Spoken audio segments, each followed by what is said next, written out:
Fala galera, tudo bem com Oi, vocês? pessoal. E aí, gente, vamos continuar nossa leitura bíblica. Estamos Vamos. na 10ª semana, Aleluia. o segundo dia da 10ª semana, Yes. e a gente hoje vai ler Números 12, Números 13 e também Lucas capítulo 21. Então é isso aí, vamos lá, 10ª semana, segundo dia, Números 12 e 13 e Lucas capítulo 21. Amém. Pai, muito obrigada, Senhor, pela oportunidade que nós temos nesse momento de estarmos aqui, lendo a Tua palavra, Senhor, ouvindo a Tua palavra, Pai. Queremos nos relacionar, Senhor, contigo, Senhor. Queremos ler esse livro, entendendo que nós estamos nos aproximando do Teu coração, Senhor. Não só para ter conhecimento, mas para ter o entendimento de quem você é, Pai. Porque nós queremos nos relacionar com você, essa pessoa que nos transforma dia após dia. Obrigada, Senhor, pela revelação da Tua palavra. Obrigada, Senhor, por esses textos. E nós queremos, Senhor, que os nossos olhos, os olhos do nosso coração, sejam iluminados, Senhor, para poder caminhar na claridade que é a Tua palavra nas nossas vidas. Muito obrigada, Senhor, por esse pão tão precioso que o Senhor nos dá hoje. Amém. Números 12. Miriam e Arão começaram a criticar Moisés, porque ele havia se casado com uma mulher etíope. Será que o Senhor tem falado apenas por meio de Moisés? Perguntaram. Também não tem ele falado por meio de nós? E o Senhor ouviu isso. Ora, Moisés era um homem muito paciente, mais do que qualquer outro que havia na terra. Imediatamente o Senhor disse a Moisés, a Arão e a Miriam: dirijam-se à tenda do encontro, vocês três. E os três foram para lá. Então o Senhor desceu na coluna de nuvem e, pondo-se à entrada da tenda, chamou Arão e Miriam. Os dois vieram à frente e ele disse: ouçam as minhas palavras. Quando entre vocês há um profeta do Senhor, a ele me revelo em visões, em sonhos falo com ele. Não é assim, porém, com meu servo Moisés, que é fiel em toda a minha casa. Com ele eu falo face a face, claramente, e não por enigmas, e ele vê na forma do Senhor. Por que não temeram criticar o meu servo Moisés? Então a ira do Senhor se acendeu contra eles, e ele os deixou. Quando a nuvem se afastou da tenda, Miriam estava leprosa. Sua aparência era como a da neve. Arão voltou-se para Miriam, viu que ela estava com lepra e disse a Moisés: por favor, meu senhor, não nos castigue pelo pecado que tão tolamente cometemos. Não permita que ela fique como um feto abortado que sai do ventre da sua mãe com a metade do corpo destruída. Então Moisés clamou ao Senhor: ó Deus, por misericórdia, concede-lhe cura. O Senhor respondeu a Moisés: se o pai dela lhe tivesse cuspido no rosto, não estaria ela envergonhada 7 dias? Que fique isolada fora do acampamento 7 dias. Depois ela poderá ser trazida de volta. Então Miriam ficou isolada 7 dias fora do acampamento, e o povo não partiu enquanto ela não foi trazida de volta. Depois disso, partiram de Azerote e acamparam perto do deserto de Parã.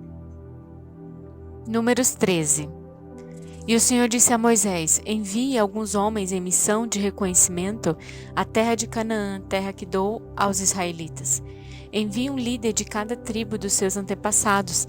Assim Moisés os enviou do deserto de Parã, conforme a ordem do Senhor.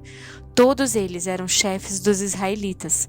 São estes os seus nomes: da tribo de Ruben, Samua, filho de Zacur; da tribo de Simeão, Safate, filho de Ori; da tribo de Judá, Caleb, filho de Jefoné; da tribo de Sacar, Igal, filho de José; da tribo de Efraim, Oséias, filho de Num; da tribo de Benjamim, Paute, filho de Rafô; da tribo de Zebulon, Gadiel, filho de Sode; da tribo de José, isto é, da tribo de Manassés, Gade, filho de Suzi; da tribo de Dan, Amiel, filho de Gemali; da tribo de Assé, Setur, filho de Micael; da tribo de Naphtali, Nabe, filho de Vosfici; da tribo de Gade, Guel, filho de Maque. São esses os nomes dos homens que Moisés enviou em missão de reconhecimento do território.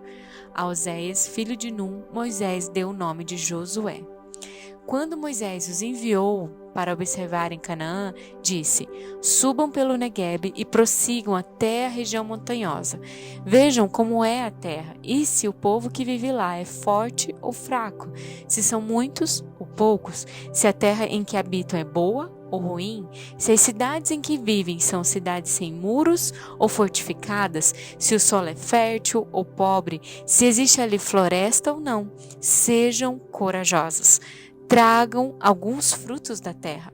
Era a época do início da colheita das uvas, e eles subiram e observaram a terra desde o deserto de Zin até Reob, na direção de Lebo-Hamat. Subiram do Neguebe e chegaram a Hebron, onde viviam Aimã, Sesai e Talmai, descendentes de Enaque. Hebron havia sido construída 7 anos antes de Zoan, no Egito.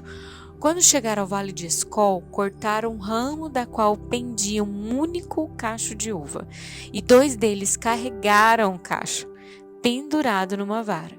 Colheram também romãs e figos. Aquele lugar foi chamado Vale de Escol por causa do cacho de uvas que os israelitas cortaram ali. Ao fim de 40 dias, eles voltaram da missão de reconhecimento daquela terra.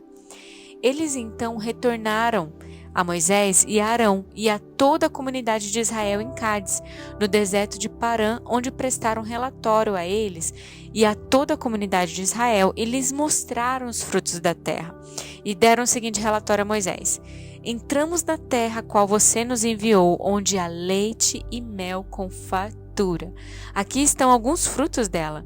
Mas o povo que lá vivia é poderoso, e as cidades são fortificadas e muito grandes. Também vimos descendentes de Enaque. Os amalequitas vivem no Neguebe, os hititas, os jebuseus e os amorreus vivem na região montanhosa, os cananeus vivem perto do mar e junto ao Jordão. Então Calebe fez o povo calar-se perante Moisés e disse: subamos e tomemos posse da terra, é certo que venceremos.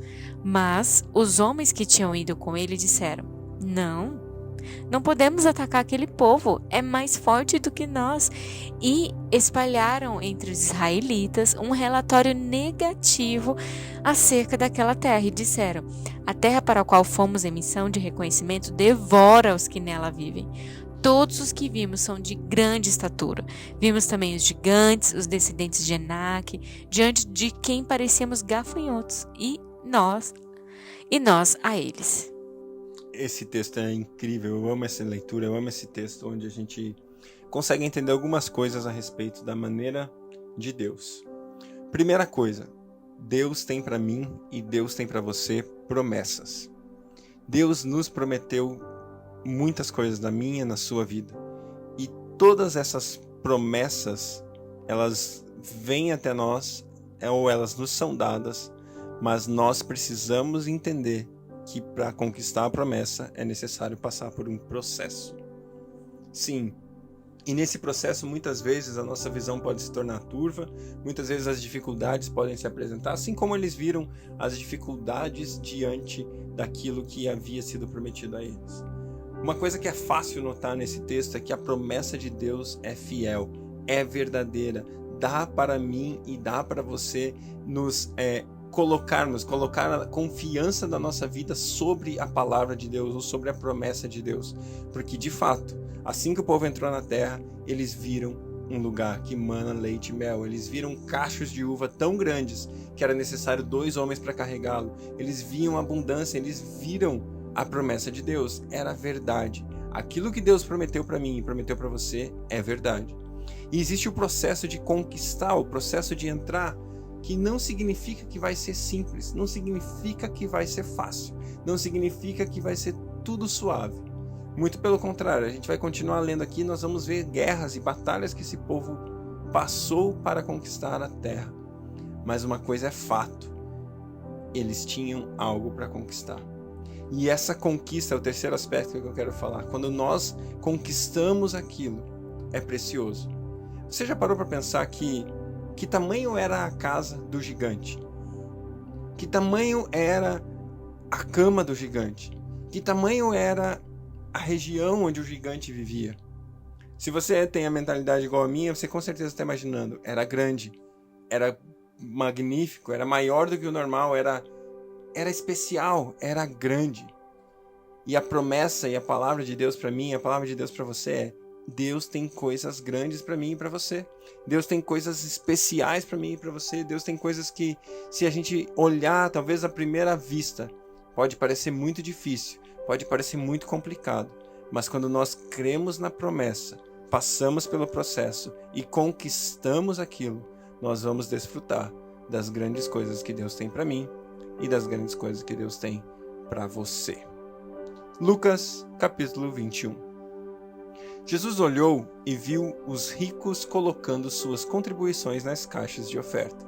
Viu também uma viúva pobre colocar 2 pequeninas moedas de cobre e disse: afirmo que essa viúva pobre colocou mais do que todos os outros. Todos esses deram do que lhes sobrava, mas ela, da sua pobreza, deu tudo o que possuía para viver. Alguns dos seus discípulos estavam comentando como o templo era adornado com lindas pedras e dádivas dedicadas a Deus. Mas Jesus disse: disso que vocês estão vendo, dias virão em que não ficará pedra sobre pedra. Serão todas derrubadas.